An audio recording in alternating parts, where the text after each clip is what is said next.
We're on the bench tonight with the ICOM 735 and the electronic keyer project. So I wanted to fill you guys in on what I learned, and that I think, if I cut to the chase, I think I might have a bad EX243 keyer from my eBay purchases. So I want to go over a couple of pieces of this, what I learned. I learned there are three kinds of keyers you can have for an ICOM 735. You can have one that's based on this thing called a microprocessor D7564CS. That turns out to be a one-time programmable 4-bit microcontroller from I think the early 70s. So apparently somebody wrote a keyer circuit in assembly, and they burned them in and built keyers from it. I'm guessing after that, when the Curtis chip came out, they found that was a lot simpler and they went to the Curtis chip. So I'll show you a couple of those things. So here is a picture of the two, so you can see that they are both the same form factor. They have the triangle screws that fit the radio on both, and they both have the same 4 and 3 pin connectors, so they're apparently interchangeable. But you can see here the Curtis chip is the 8044, and down here you can see the NEC D7564CS. So, excuse me, I've never seen one of these, of the EX243s, but I have seen this chip used in a keyer for the ICOM 751, which has 4 connectors on it. So I'm imagining they use the same chip in both radios, just different pinouts to fit the radio.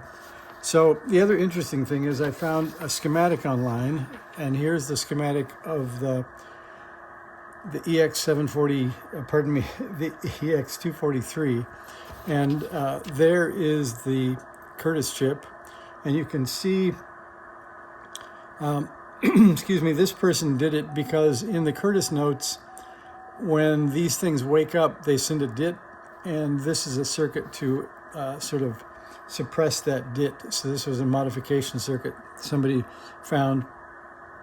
So I don't know if they drew this schematic or this is what they got from the company, but if you look, so each paddle, the dit and the DAW, have this RC network here of a 0.01 and what is that, a 1 meg resistor. That's the debounce circuit for the dot and dash paddles.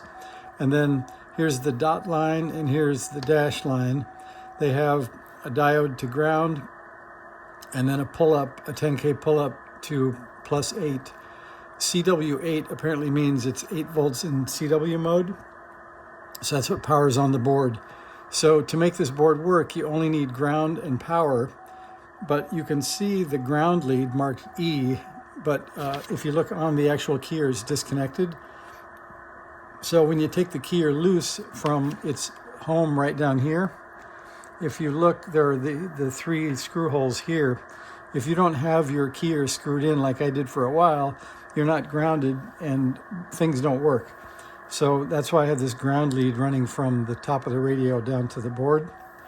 So the interesting thing to show you is that when I connected it up, I think if you look in the previous video, it was sending continuous dits, and it would read the paddles to a degree. If I pressed the DAW paddle, I got alternating dits and DAWs.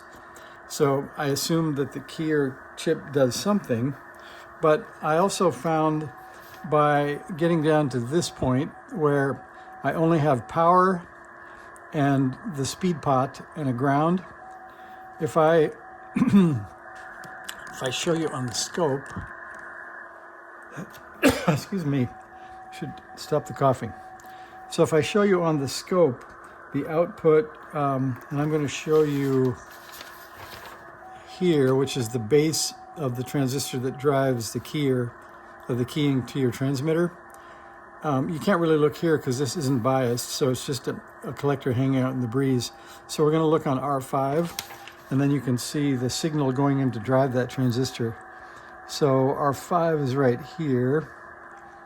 And you can look, I guess the scope is a bit high. We're on 50 millivolts, so there's the output of the keyer trying to drive the output of the radio. But if you notice, there is no dit and no DA paddle connected, and it's still putting out that continuous stream of dits, which is bad news. And I checked all the components on the inputs of each of the dit and DA paddle. Like I said, there are 1 meg and 0.01 debounce. Then there's a diode to ground and a, let's see, what is that? A 1K resistor coming from each side.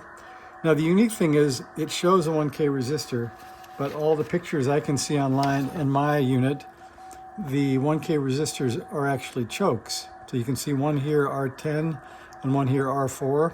So they're not really resistors. So apparently later on they put RF chokes in, maybe to try to clean up random keying or something like that. So I'm assuming those are correct because they show up in all the pictures I've seen. And they actually measure 4.6 ohms because they're a choke. So I haven't pulled them out to use the LCR45 to see that they read what they say they read, but let's just assume that that's what they are. So I think the answer is, I can show you what I ended up with and the little pictorial diagram of, here's the key line output on J1, the 8-volt power and the dot paddle. This is the ground lead that's not connected. This is the dash lead, then the 2 speed control pots. And you can see, let's see, I'll show you that works. So if I probe R5 again, you can see that's running along. So the speed pot is also the mic gain pot. And you can see I can make it longer and then quite a lot shorter. Although the scope sinks in, it makes it sort of hard to see, and then I think I missed probing it too. So there's a little faster, and then I can slow it down. So the speed pot works. And I also checked the resistance. Somebody asked about, what about the key lines? So I found I could probe all the way from my paddle, the posts on the paddle for the dit and DA. I could find that those are active on the wires coming from the radio, and they're definitely connected correctly, and they will. I can see that they get pulled high by the pull-ups on the keyer, and I can see them drop to 0 when I key each side. So both sides of the keying, in terms of the paddle input to the board, are correct. So it looks to me like I have a bad 8044. And I think I have one in a box somewhere around here. I'm going to try to find it and change that chip. So that'll be the update for now. And I'll get back with you and tell you whether it worked or not. And if you're really interested in finding out more about the 4-bit microcontroller, be sure to put, let's see, what did I find you could search on? I think it was by adding,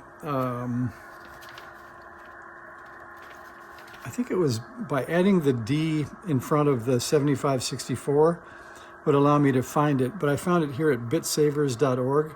So you can find a 1,000-page sheet on this NEC 7564CS.